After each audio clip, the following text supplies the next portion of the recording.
A group of adventurers face a deadly forest dragon, but they are no match for its fire breath and are forced to retreat.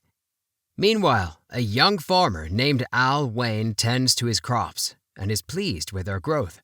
He harvests some crops and prepares to head to the market. Al receives an alert from his status window showing that his farming skills have reached level 10. His friend, Testa the fisherman, is amazed and a little jealous of Al's achievement. Suddenly, Al receives a special option to integrate and evolve his skills, and he gains the title of Nature Lover, along with a significant increase with 65,000 status points with over 73,000 attack and 45,000 defense. Al heads to the royal capital to sell his crops, but encounters the dragon attacking the adventurers. He decides to help and defeats the dragon with a single blow using a carrot. Shocked by his new strength, Al continues to the royal capital, where he saves a girl from being kidnapped by a hooded man. After defeating the man, Al rushes off, not wanting to be late. The princess, Felice, stops Al as he tries to leave the city. She introduces herself and asks him to serve the royal family, but Al declines, saying he's only interested in being a farmer. Felice offers him a huge field near the capital, over 33,000 square meters, in exchange for his services. Al is hesitant, but Felice explains that he easily defeated a hooded man with a strength of over 500, making him a valuable asset. The average person has a strength of 50, adventurers around 130, knights up to 600, and the legendary hero has a strength of 1,000. The adventurers return and report that the forest dragon was defeated, but they don't know who did it. Felice suspects it was Al, but he quickly leaves. Despite this, Felice remains determined to recruit him. A guard then informs Felice that she is being called back to the palace.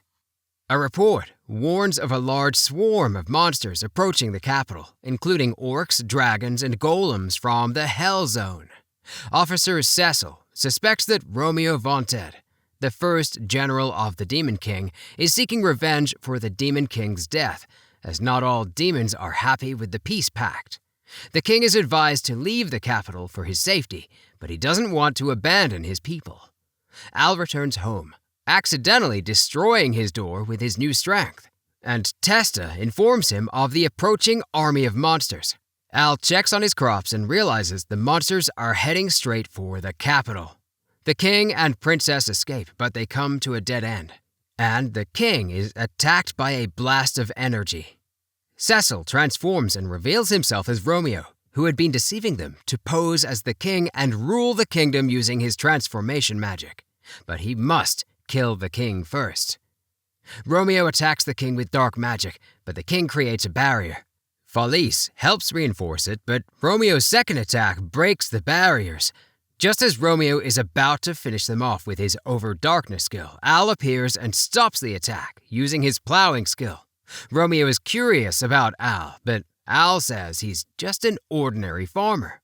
Romeo transforms into his true form and attacks Al, but Al counters and defeats him with a single punch.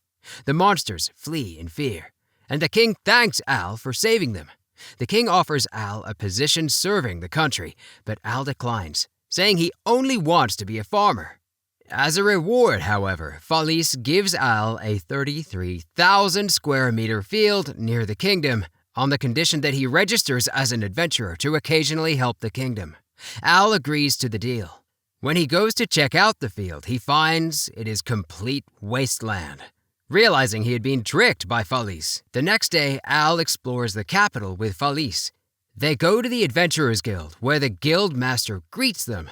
Al's stomach growls, so they get him some food.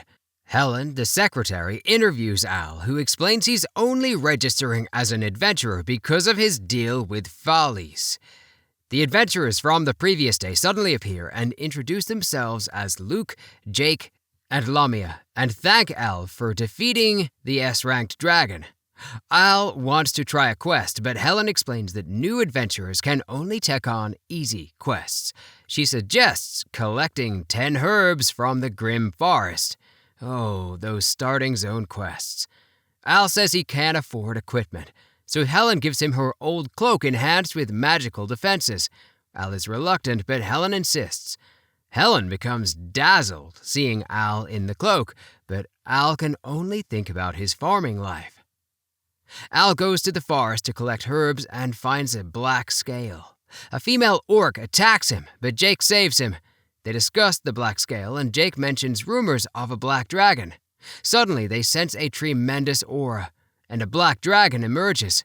Al checks its status and is shocked by its monstrous stats.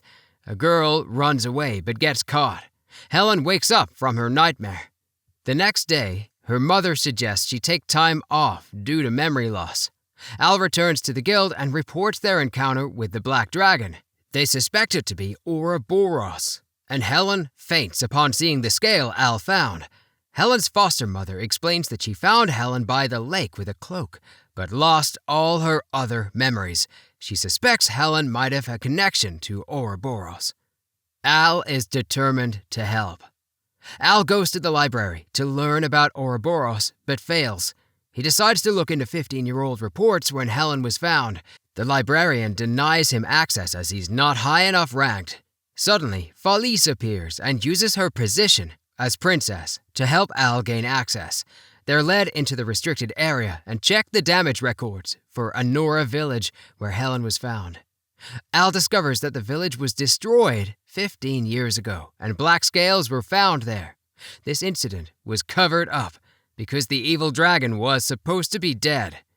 If it has been revived, the whole world is in danger. The next day, Al and Felice head to Anora Village to find it completely destroyed. As they explore, Al hears a voice and follows it to a grave where a boy appears wearing the same cloak. Felice is confused because she can't see or hear him, but Al realizes he's a ghost. The boy introduces himself as Lay and is glad to find someone who can see him. He notices Al's cloak and mentions it was a gift from his father and magically enchanted. Al explains he got it from Helen, and Lay is glad to hear she's well. Al puts the cloak around Felice, causing her to blush and see Lay. Lay explains that Helen was the only survivor and that she's in danger. In a flashback 15 years ago, Helen calls Lay for lunch while he trains with a sword. Dark clouds roll in and fire rains from the sky. They rush back to the village, finding it burning and destroyed. The black dragon lands, giving off a terrifying roar. A young child stands up to it, but the dragon feeds off their fear and destroys anyone with hope. Helen and Lay watch from a distance, knowing they're powerless. They decide to run, but the dragon flies overhead and chases them. Lay throws his sword, hitting the dragon in the eye, but it regenerates instantly. The dragon decides to let Helen live, but swears to return after 15 years to destroy her home and feed on her soul. Lay's soul is bound to the area so he can witness her grim fate. The dragon disappears, and Lay fades away. In the present, Lay explains that the dragon always leaves one survivor to spread fear. Lay begs Felice to help protect Helen, but he says the dragon is too strong. Lay suggests using the power opposite of despair to diminish the dragon's power. Lay asks Al to pass a message to his sister, and Al quickly carries Felice as they run. Felice is embarrassed and asks Al to carry her in his arms, but he says this is the fastest way.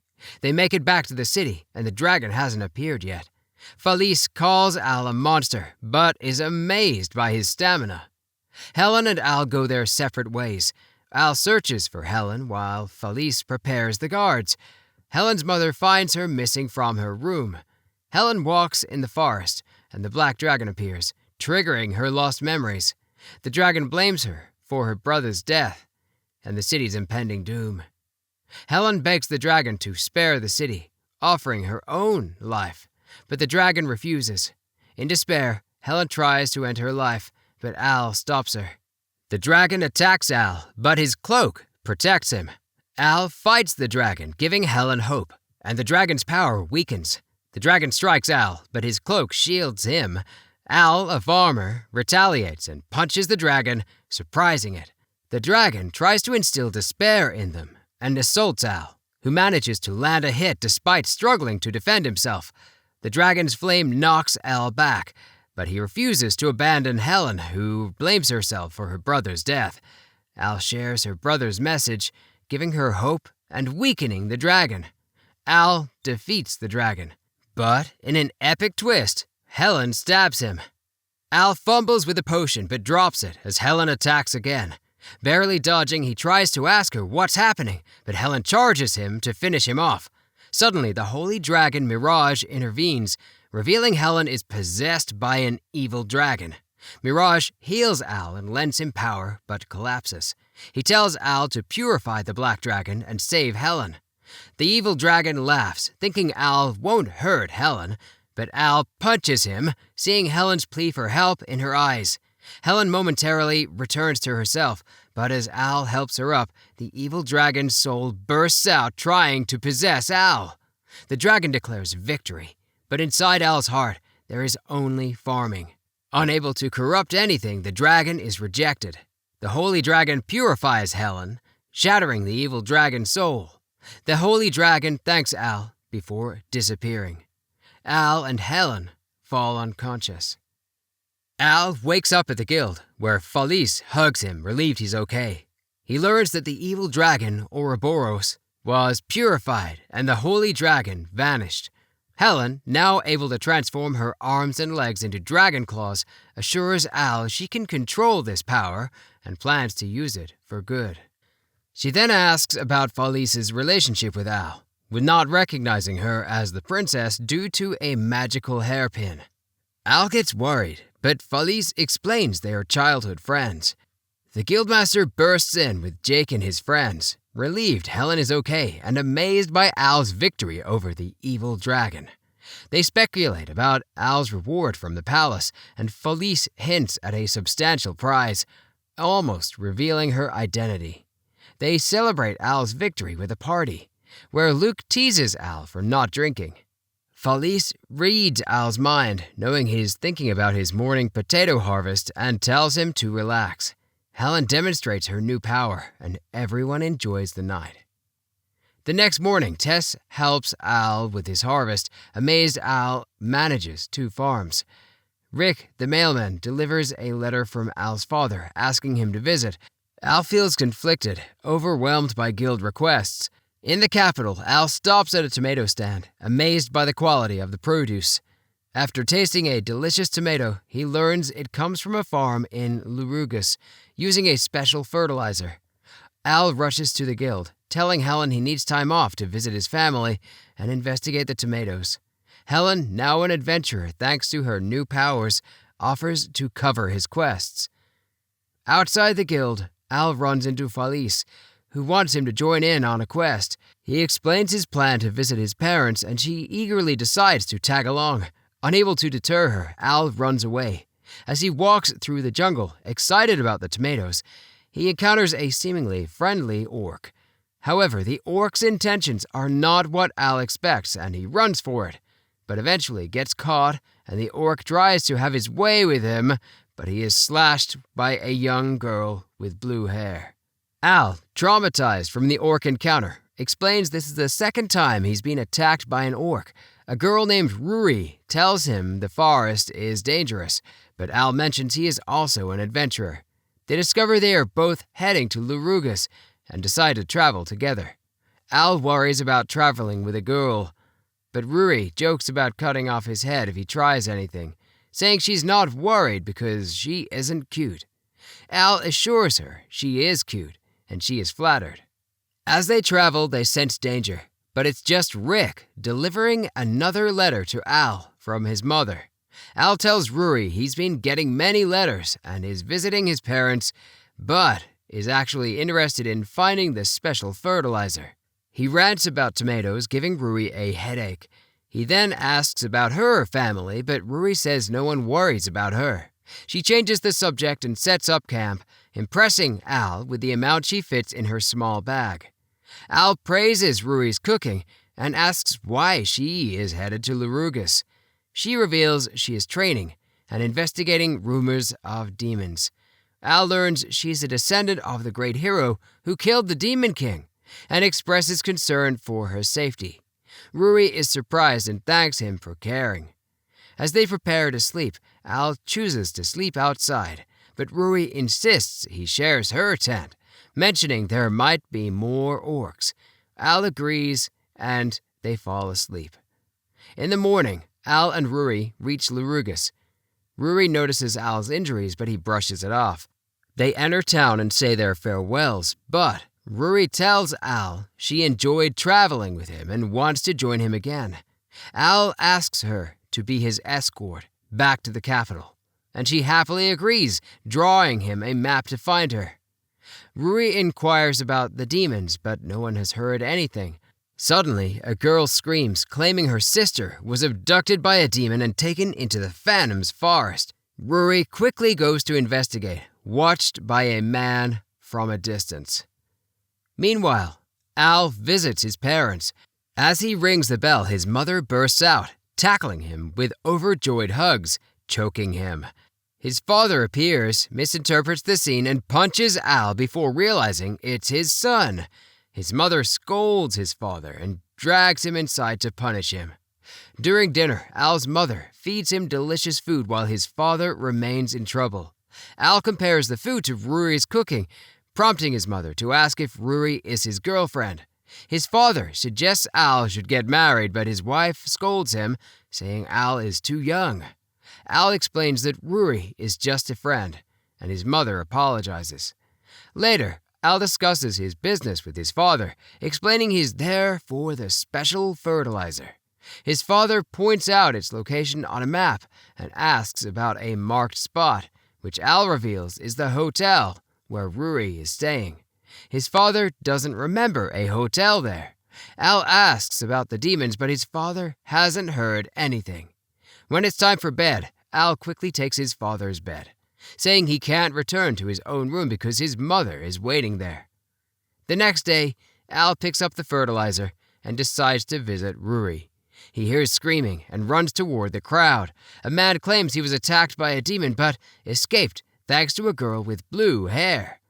Al asks for the location and rushes off to find Ruri. After Al leaves, the man snaps his fingers, revealing the crowd and the hotel as an illusion. Al searches the forest for Ruri, but instead finds the girl Ruri had met earlier being attacked by a demon. He quickly destroys the demon, but the girl turns into a demon herself and attacks him. Ruri suddenly appears and saves him, explaining the forest is full of these demons. The man from earlier appears, introducing himself as Loki and revealing he's a demon. He mocks Ruri for being so easily tricked and calls her unworthy of being a hero, noting that no one in the town has seen any demons. Ruri wonders why Loki dragged Al into this, thinking he should only be after her. Loki explains that Al is more important because he single-handedly defeated the demon general Romeo and the evil dragon. Al realizes Loki is an ally of the demons, but Loki dismisses Romeo and the dragon as insignificant compared to himself. Ruri charges at Loki, but he easily dodges and counterattacks. Al rushes to Ruri and uses his healing magic on her, surprising Loki. Regretting not dealing with Al first, Loki watches as Ruri apologizes, admitting she is no match for him. Al reassures her, claiming he's just a farmer, and attacks Loki, but gets thrown away.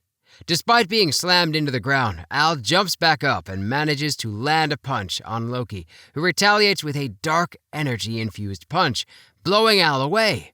As Al falls, his package cracks open, and Loki's wounds begin to heal. Al casts healing on himself and gets back up, ready to continue. Loki, intent on ending things, explains he targets anyone who could threaten his future plans, including Al, Ruri, and, next, Helen, because she inherited the evil dragon's powers. Al is shocked to hear Helen is a new target. Loki then taunts Ruri, mentioning she should have the holy god's blessing as the next hero but hasn't accessed any of its power. Deciding to end things, Loki summons worm demons. Al and Ruri struggle against the worms, with Ruri urging Al to run. Al refuses, insisting he wants to be the best farmer and couldn't live with himself if he left her. They finish off the worms, but Loki launches another attack. Al shields Ruri from the magic, causing a huge explosion. When the smoke clears, they are badly wounded. More worms emerge, pinning Al down. Loki tells Al the worms never let go once they bite. Turning to finish Ruri, Loki launches his attack, and she recalls her parents' encouragement despite others doubting her ability to be a hero. She apologizes for failing as the worms close in. Suddenly, the worms turn white and shatter as Al gets free. He explains that his fertilizer has a pesticide effect, preventing the worms from regenerating. Although surprised, Loki remains unworried, believing Al is too injured to continue. But Al charges at Loki anyway, vowing to protect Ruri and Helen. Ruri is confused about why Al is fighting so hard. She recalls her past, where everyone told her she was too weak to be a hero, and she gave up. Watching Al's determination, she realizes that being a hero isn't about strength, but about never giving up on helping others. While Al fights Loki, Ruri manages to stab him, but his wound instantly heals.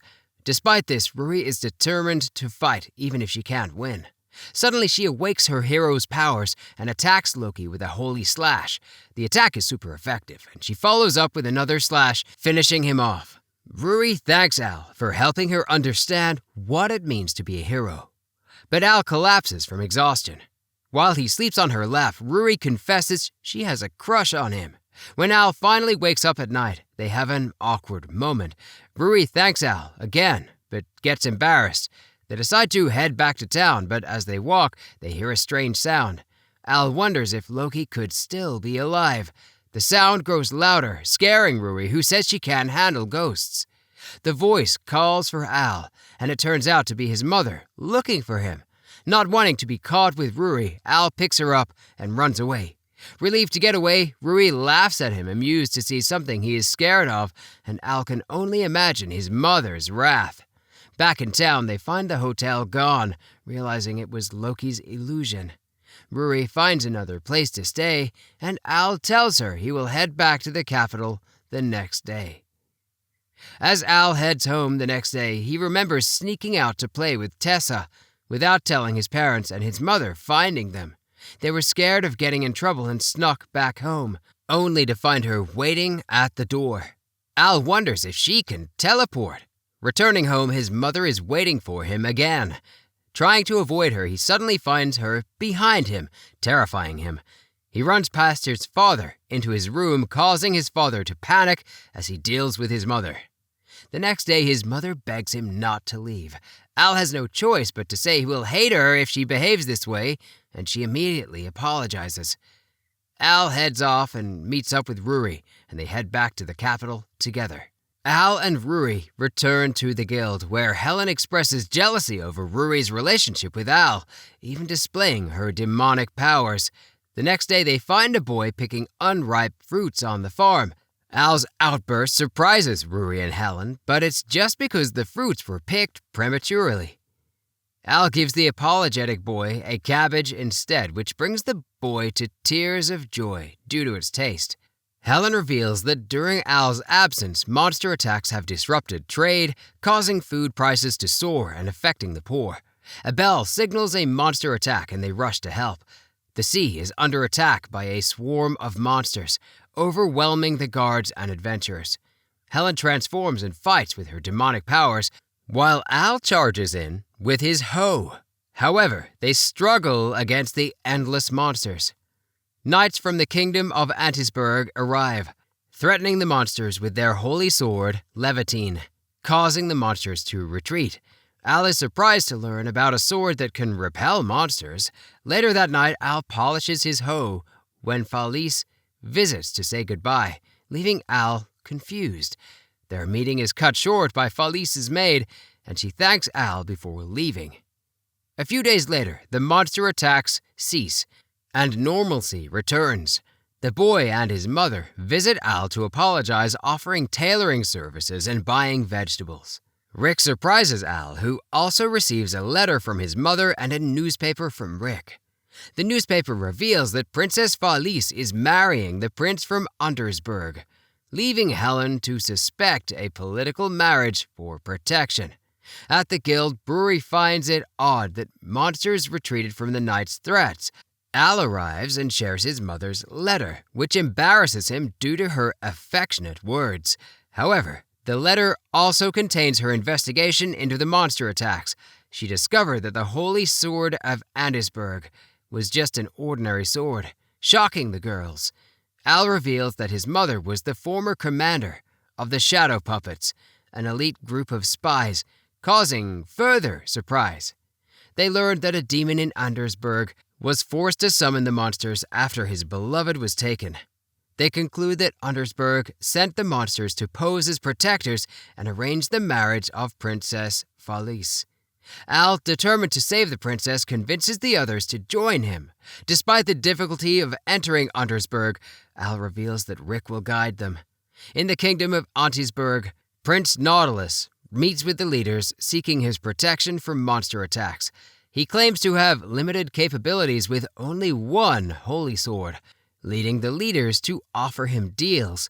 Nautilus, pleased with his plan's progress, orders the demon Gazelle to attack more countries.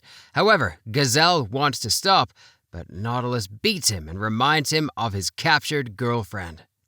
Princess Falice interrupts, chastising Nautilus for his treatment of servants. A guard reports a delay in their ceremony's marriage, causing Nautilus to lose his temper. He regains his composure for Falice's sake, expressing his anticipation for their ceremony. Falice, alone in her room, wishes to see Al again, unaware that her maid, Nellis, is wondering about her thoughts. Al visits the tailor, promising more vegetables in exchange for outfits. He joins the others, and Rick outlines their plan: pose as merchants for the ceremony, find the hostage, and gather monsters to expose Prince Nautilus's holy sword as a fake. The group is shocked when Rick reveals that he is a demon and a member of the Shadow Puppets, taken in by Al's mother when he was young. Rick explains that many demons blend in with humans, including the demon being threatened, who fell in love with a human girl but was captured by the prince. Al vows to save everyone, and they begin their mission. Al and the group arrive in Undersberg, successfully passing through the gates. They discuss their plan, sneak into the castle, rescue Gazelle's sweetheart, and take her to the church to expose the Holy Sword's fraudulence. Al, posing as a vegetable delivery boy, encounters a suspicious guard and ends up being chased. Helen tells Al to go ahead and throws him into the castle. Al lands in the right room, convinces the chained girl to trust him, and carries her while evading the guards. The group reunite, but split up again, with Al saving Famous while the girls handle the church guards.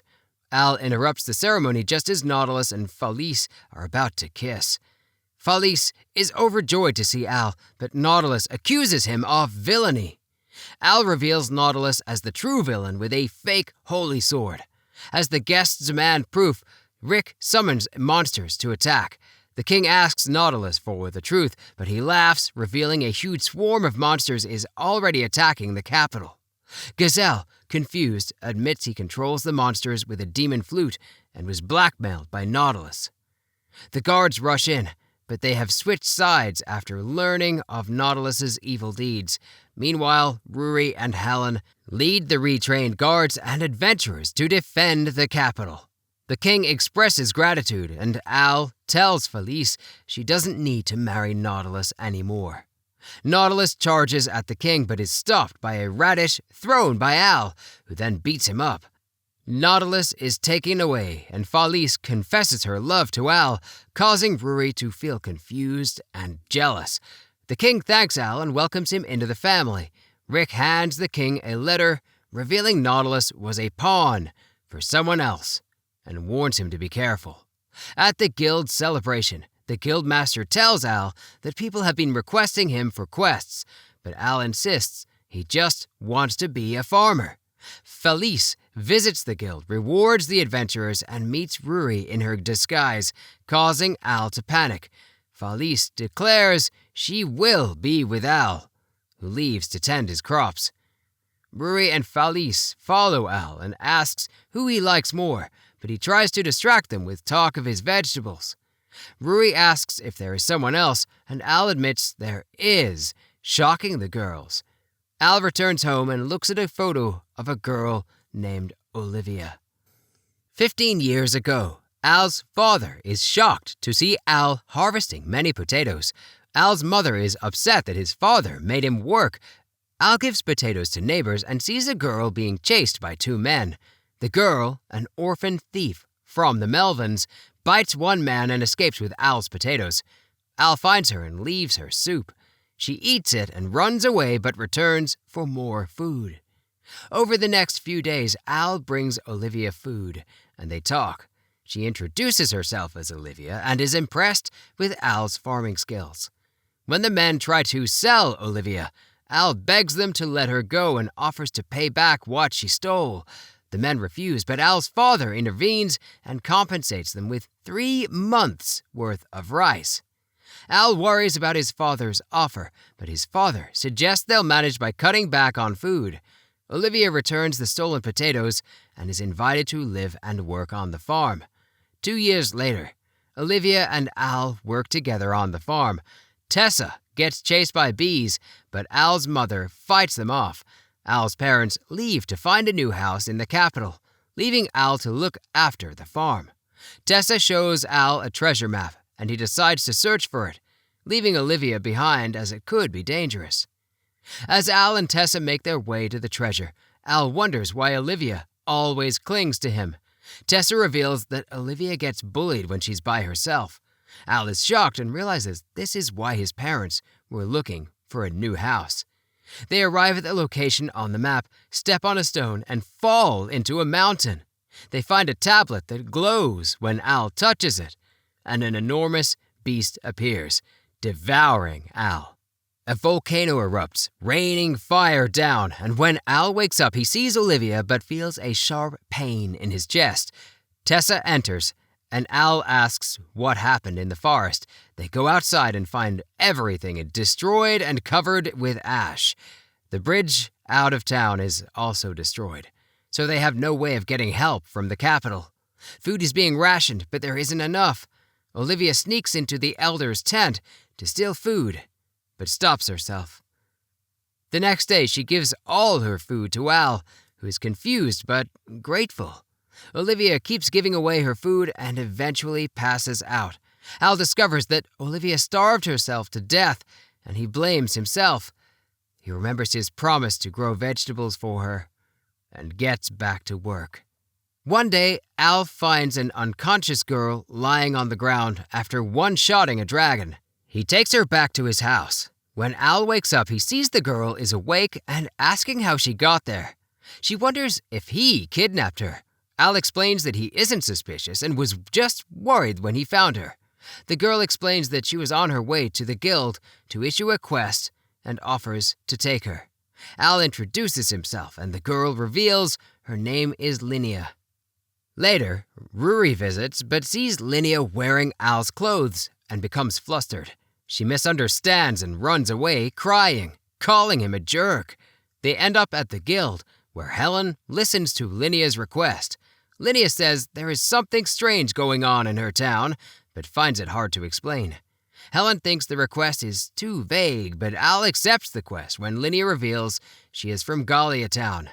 Al is shocked and excited because Gallia is known for having the best asparagus in the world. They prepare to head off, but Linnea is confused and wary, thinking he must have an ulterior motive because her father taught her that men are like wolves. Al assures her, and although she still thinks he's a bit suspicious, she decides to trust him. Meanwhile, Ruri watches and gets jealous. They get a ride to Gallia, but an orc chases them along the way. Al freaks out, but the driver isn't too worried.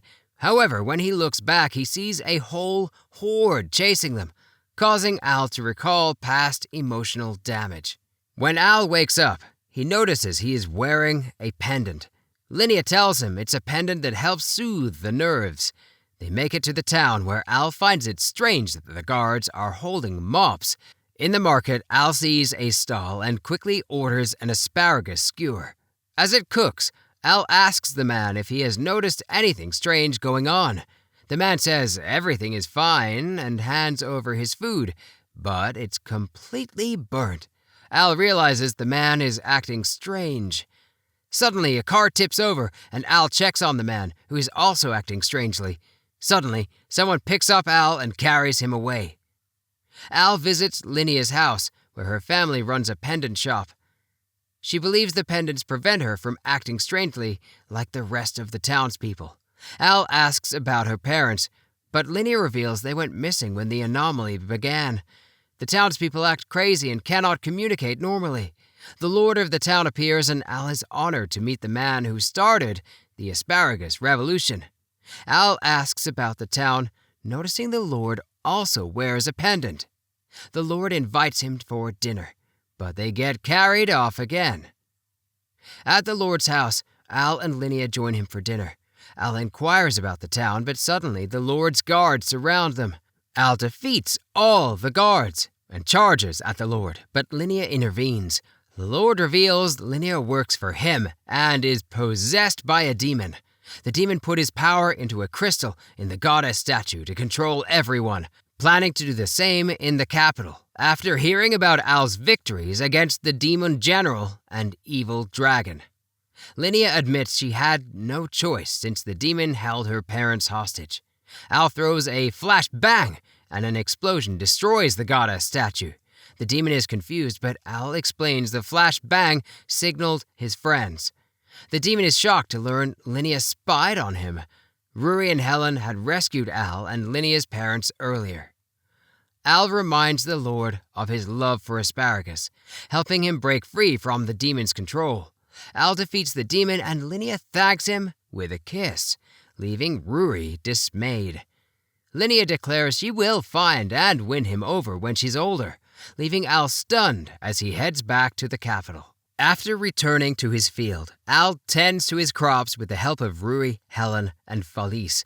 Felice notices the pendants Helen and Rory have, causing her to feel jealous and want to confess to Al again. However, they hear Al screaming about weeds growing amongst his crops. Despite Helen finding it amusing, Al is outraged and determined to destroy the weeds. They head to the city to sell their vegetables, where even the king comes in disguise. The king wonders when Al will marry Felice, but Al avoids the topic. The king offers Al more farmland and new farming tools, enticing Al. Rory tries to stop him, but Felice throws a potato, accidentally knocking out Al. He sees an angelic figure, but soon wakes up. After selling all their vegetables, Al shows off his herbicide to Rix. They see men capturing a girl to sell, but Al easily defeats them. The girl is revealed to be a demon named Uriah, but she begs for their help to save the demons. Rix recognizes her as the daughter of the demon lord, and Uriah explains that her attendant, Valti, sent her away for her safety. Al accepts the job to help Uriah and carries her across the water to the demon territory, despite her fears. They arrive quickly. Al continues to fight Valti, who attacks with magic and even targets Uriah. However, Al manages to knock him out from behind. Uriah is confused and Valti gets back up, charging another attack. Suddenly, Al's mother appears and knocks him out. She explains that she heard from Rix and came to ensure Al's safety. They head to the demon lord's castle and find all the guards dead. Al wonders what happened, and his mother suspects they were controlled to fight each other just like Valti. Uriah rushes into the throne room and finds her father lying on the ground. Al finds a guard who is still alive, and he reveals that a girl appeared. As Al's mother tries to attack the girl, Al stops her, realizing she is not his real mother. He notes that his real mother would have hugged him so hard his bones would shatter. The fake mother is amazed that Al saw through her perfect disguise and returns to her true form, revealing herself to be Olivia. Al is shocked to see Olivia alive, and she reveals that she survived due to the power of the evil god. She attacks Uriah, but Al dives and saves her. A huge explosion occurs, blowing up the entire mountain. Olivia is surprised that Al dodged her attack and explains that his nature lover skill is actually a power from the evil god. Al is skeptical, but Olivia promises to explain everything if he joins her. She tries to persuade him with her enchanting eyes, but Uriah interrupts, causing Olivia to grab her by the neck. Al tries to help, but Olivia stops him, offering to spare Uriah if he accepts the evil god's power. However, before Olivia can attack, Al's pendant activates. When Al opens his eyes, he finds that time is frozen.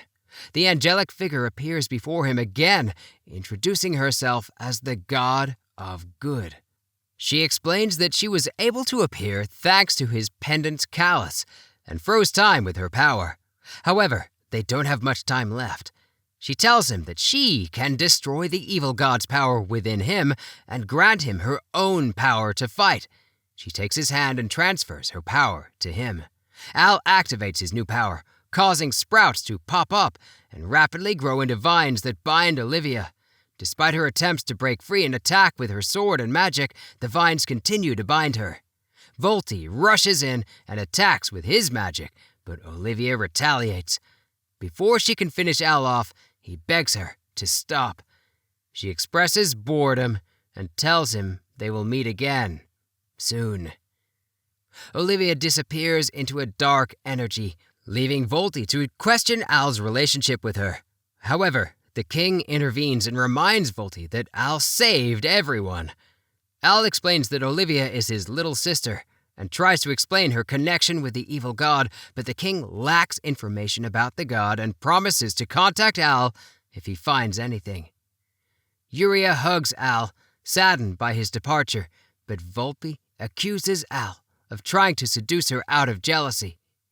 Back at the farm, Al finds Testa helping with his crops and updates him on the events. Al asks if Tessa remembers seeing a beast in the ruin, but Tessa only recalls Al passing out. Despite the disappointment, they enjoy a delicious tomato together, and Al expresses gratitude for Tessa's help. As Al returns to the capital, he takes a shortcut, but encounters an orc. He punches it with all his strength, but it only gets knocked down and gets back up, causing Al to run for his life. His adventurer friends save him, and they wonder if Al has gotten weaker since he's still struggling with orcs. Al finds it strange and checks his status with Helen and Rui. They notice that his overwhelming strength is gone, and Al realizes that the goddess removed the evil god skill that boosted his stats. Helen reassures him that he's still stronger than the average adventurer. Rick appears with a letter from Al's mother, containing a warning to Helen and Rui in expressing her love for Al. As they hang out with Felice, Al wonders about Olivia and the evil god's motives, but tries to enjoy his time with his friends. He reminisces about their adventures and is determined to become stronger to protect them and his crops. And, for now at least, the anime ends here. So that only leaves me to say, don't forget to like, subscribe, and comment on what anime we should cover next. Thanks for watching, guys. See you next time.